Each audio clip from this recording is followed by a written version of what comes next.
What's good, YouTube? Stormybman, and I'm back with another video, Stormybman'S Briefs. This time we're going to talk about hypocrisy of improvement in the sport of boxing. It's been said you can't teach an old dog new tricks. That's a very old adage that has been around far before Stormybman was on the scene.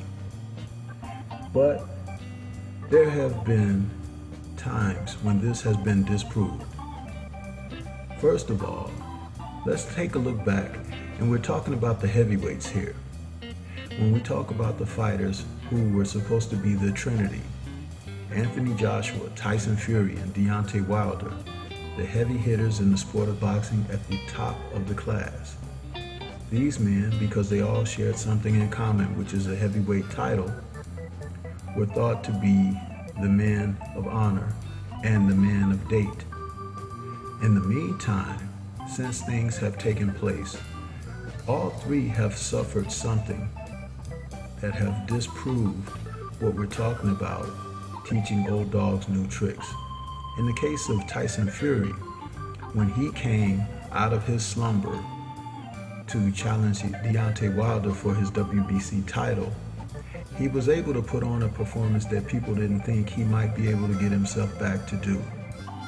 And then we had the rematch where he was able to get a victory over Wilder. Now let's look at that for a moment. People thought that Tyson Fury wouldn't be able to compete like that, but he was able to do so.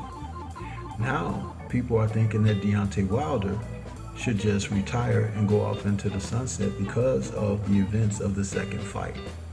But the three fighters, all three, Wilder, Fury, and AJ, are not unfamiliar with rematches. So Wilder optimized his option to take Fury on in the third fight. He has since made some changes in his corner and is looking to put on a scintillating performance this coming October 9th, 2021. So we'll see if this old dog has learned his new tricks. Now, in the event of AJ, who had already lost in 2019 and come back and regain his title, he just recently lost again for the second time against Alexander Usyk, who is no cherry pick. Now the consensus is AJ should be able to come back, make adjustments, and get his titles back away from Usyk. But hold on, people. How can you have it one way for one and the other way for another? From the way that AJ lost that fight, he didn't lose to Usyk because he just simply had a bad night. He lost to a far superior fighter. In the events of Tyson Fury and Deontay Wilder, the talent between the two of those guys were a lot closer.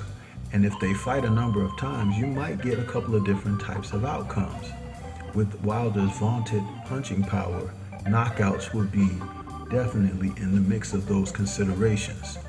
Remember, Emanuel Stewart, when asked years ago who he saw being at the top of the division after the dust settles, after the Klitschko era, Emanuel Stewart had spoken highly of both Deontay Wilder and Tyson Fury being the cream of the crop in their generation.